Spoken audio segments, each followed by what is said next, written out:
क्या आपको इंग्लिश से डर लगता है? क्या आपको इंग्लिश पढ़ना नहीं आता है? क्या आपको इंग्लिश में कुछ समझ में नहीं आता है? कोई बात नहीं, मैं आज से आपका सारी परेशानी दूर करने का कोशिश करूँगा, बिल्कुल ज़ीरो लेवल से। नमस्कार दोस्तों, मैं देवराज कुमार सिंह देवा स्वागत करता हूँ आपका अपने इस यूट्यूब चैनल एजुकेशन फाइटर में। आज के इस क्लास में मैं आपको वो बातें बताने वाला हूँ जो ज़्यादातर टीचर नहीं पढ़ाते हैं, जिसके कारण स्टूडेंट को इंग्लिश में बहुत सारी परेशानियाँ होती है। चलिए आज का क्लास स्टार्ट करते हैं। कुछ लोगों को लग रहा होगा ए से जेड तक ये तो हमको पता है, पर बहुत सारी चीज़ें ऐसी आएंगी जो शायद आपको पता नहीं होगा, इसलिए वीडियो को शुरू से अंत तक ज़रूर देखिएगा। अगर मैं आपसे पूछूं इंग्लिश में कितने अल्फ़ाबेट होते हैं, तो आप लोगों में से बहुतों का जवाब होगा 26, 26, जो कि बिल्कुल गलत है। किसी भी भाषा का एक अल्फ़ाबेट होता है, चाहे हिंदी हो, इंग्लिश हो, मराठी हो, गुजराती हो, पंजाबी हो, सबका एक अल्फ़ाबेट होता है। अल्फ़ाबेट का मतलब होता है वर्णमाला या अक्षरमाला।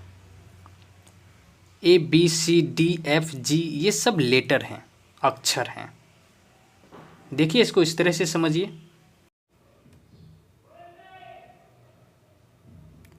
ये क्या है? एक फूल है, ये भी फूल है, सब मिलकर क्या बन गया? माला। उसी तरह अक्षर आपस में मिलकर जो ग्रुप बनाया उसका नाम है अक्षरमाला।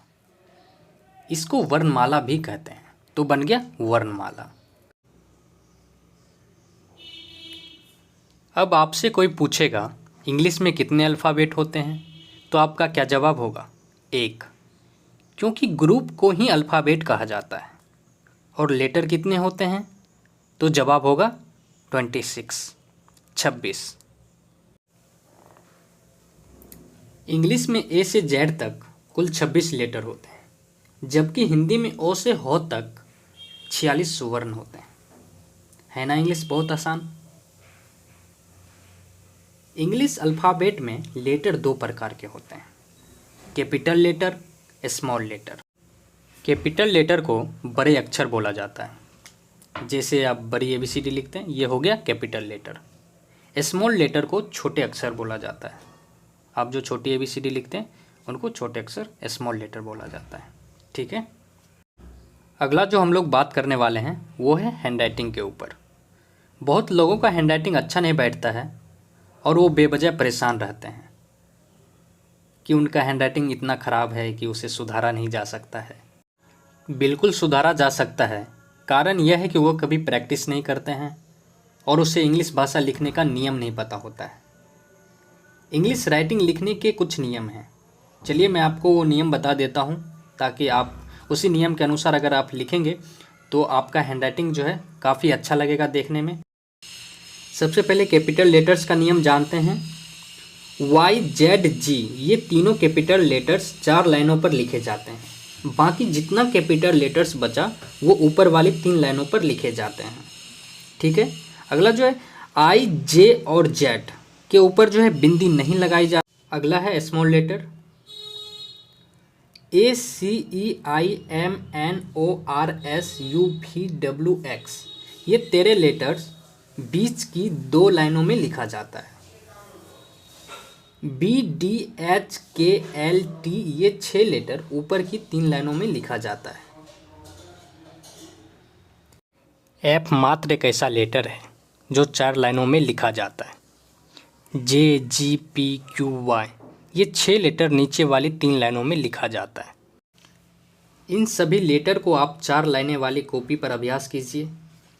जब आपका हाथ बैठ जाएगा फिर आप सिंगल लाइनें वाली कॉपी पर लिखेंगे तो आपका राइटिंग पहले से काफ़ी अच्छा देखने में लगेगा। इसके बाद हम लोग एक माइनर मिस्टेक की बात करेंगे।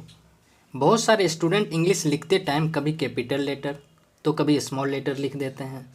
उसको पता ही नहीं होता है कहाँ पर कैपिटल लेटर लिखना है, कहाँ पर स्मॉल लेटर लिखना है। तो चलिए इसके भी नियम जान लेते हैं। इसके भी नियम होते हैं, कहाँ पर आपको कैपिटल लेटर लिखना है, कहाँ पर आपको स्मॉल लेटर लिखना है। ठीक है, तो चलिए ध्यान से इसके नियम को देखिएगा और इसके आधार पर आप लिखेंगे तो आपसे जो है कभी इस तरह का गलती नहीं होगा। पहला नियम है, प्रत्येक सेंटेंस का पहला अक्षर कैपिटल में लिखा जाता है। कोई भी सेंटेंस आप लिखें तो ध्यान रहे उसका पहला अक्षर जो है, पहला लेटर जो है वो कैपिटल में होना चाहिए। जैसे देखें, दिस इज बुक, इसका पहला लेटर कैपिटल में है। दिस जो लिखा हुआ है, इसका दिस का पहला लेटर जो है ये कैपिटल में लिखा हुआ है। दूसरा है, व्यक्तिवाचक संज्ञा शब्द का पहला अक्षर कैपिटल में होता है। आपको पता होना चाहिए व्यक्तिवाचक संज्ञा कहते किसको हैं। जिससे किसी खास व्यक्ति, वस्तु या स्थान के नामों का बोध होता है उसे हम लोग व्यक्तिवाचक संज्ञा कहते हैं। जैसे देवराज, दिल्ली, पटना, इंडिया, भागलपुर, ये सब व्यक्तिवाचक संज्ञा है और इसका पहला लेटर कैपिटल में लिखा हुआ है। तो इसी तरह ध्यान दें, जब भी आप कोई व्यक्तिवाचक संज्ञा लिखें तो उसका पहला जो लेटर जो है वो आपको कैपिटल में लिखना चाहिए। अगला जो है, शॉर्ट फॉर्म के लिए प्रयुक्त अक्षर के लिए। जब भी आप कोई शॉर्ट फॉर्म लिखें तो ध्यान देना चाहिए आपको कि उसका पहला जो लेटर जो है वो हमेशा कैपिटल में लिखा होना चाहिए। नाम का पहला अक्षर जो है ये कैपिटल में होता है। जैसे देखें, जनवरी, फरवरी, मार्च, ये सब महीनों के नाम हैं, इसका पहला अक्षर जो है यहाँ कैपिटल में लिखा हुआ है। उसी तरह आपको भी ध्यान रखना है, जब भी आप महीनों का नाम लिखें तो उसका पहला जो है अक्षर जो है वो हमेशा कैपिटल में लिखा करें। उसी तरह देखें, संडे, मंडे, ये दिनों के नाम हैं, इसका भी पहला अक्षर जो है यहाँ पर लिखा हुआ है, कैपिटल में लिखा हुआ है। आपको भी ध्यान रखना है। अगला है, मनुष्य की उपाधि का प्रथम अक्षर जो है ये हमेशा कैपिटल में होता है।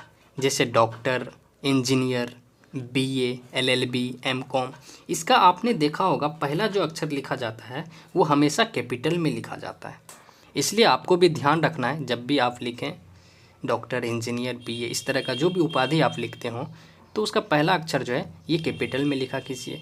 अगला है, मनुष्य के नाम और उनके लिए प्रयोग में आने वाले सर्वनाम के पहले अक्षर जो हैं ये हमेशा कैपिटल में होता है। जैसे गॉड, लॉर्ड, ये ईश्वर के नाम हैं, इसका पहला अक्षर देखिए कैपिटल में लिखा हुआ है।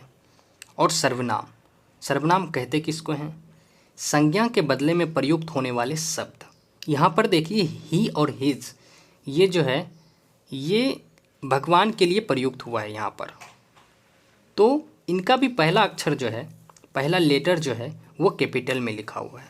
तो आपको भी ध्यान रखना है, जब भी आप भगवान का नाम लिखें या उनके लिए कोई सर्वनाम यूज करें तो जो है आपको उनका पहला अक्षर जो है ये कैपिटल में लिखना चाहिए। चलिए, अगला है, इंग्लिश पोएम के हर एक चरण का पहला अक्षर। जब आप कोई पोएम लिखते हैं तो ध्यान रखिए उसका हर एक पैराग्राफ जो है उसका पहला जो अक्षर जो है वो आपको कैपिटल में लिखना चाहिए।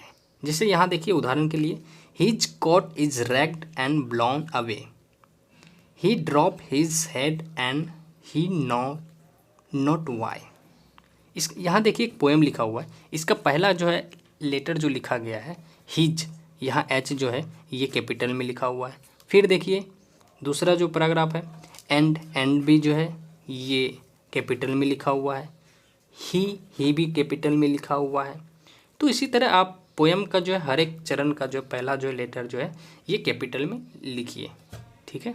अगला है, अंग्रेजी में मैं के लिए। जब भी आप कोई सेंटेंस लिखते हैं, जब भी आप कोई पैराग्राफ लिखते हैं तो ध्यान रहे कि कहीं भी आप अगर मैं का यूज़ कर रहे हैं, आई का यूज़ कर रहे हैं, हमेशा आई कैपिटल में होना चाहिए। अगला है, पत्र शुरू करते समय संबोधन और समापन वाक्यांश का पहला अक्षर। जब भी आप कोई पत्र लिखते हैं तो आपको जो है पहला अक्षर जो संबोधन के लिए लिखना चाहिए वो कैपिटल में लिखना चाहिए। और जब अंत करते हैं, जब समापन करते हैं, उसका भी जो है पहला लेटर जो लिखना चाहिए वो कैपिटल में लिखना चाहिए। जैसे कि डियर फ्रेंड, तो यहाँ देखिए डियर फ्रेंड, तो डियर जो लिखा हुआ है, डियर का पहला जो लेटर है वो कैपिटल में लिखा हुआ है। और योर सिंसियरली, योर सिंसियरली जो लिखा है इसका यू जो है वो कैपिटल में है। ठीक है, तो ये आपको ध्यान रखना है। अगला है, कोटेशन मार्क के अंदर वाक्य शुरू करते समय वाक्य का पहला अक्षर। जब भी आप कोई कोटेशन लिखते हैं तो कोटेशन मार्क जो लगाते हैं उसका पहला अक्षर जो है वो ध्यान रखें कि कैपिटल में होना चाहिए। जैसे यहाँ देखें, he said don't forget to inform me the date of your interview. यहाँ ही जो है वो भी कैपिटल में लिखा हुआ है, और कोटेशन मार्क के अंदर जो लिखा हुआ है वो भी, डी जो है डोंट जो लिखा हुआ है, डी जो है वो कैपिटल में लिखा हुआ है।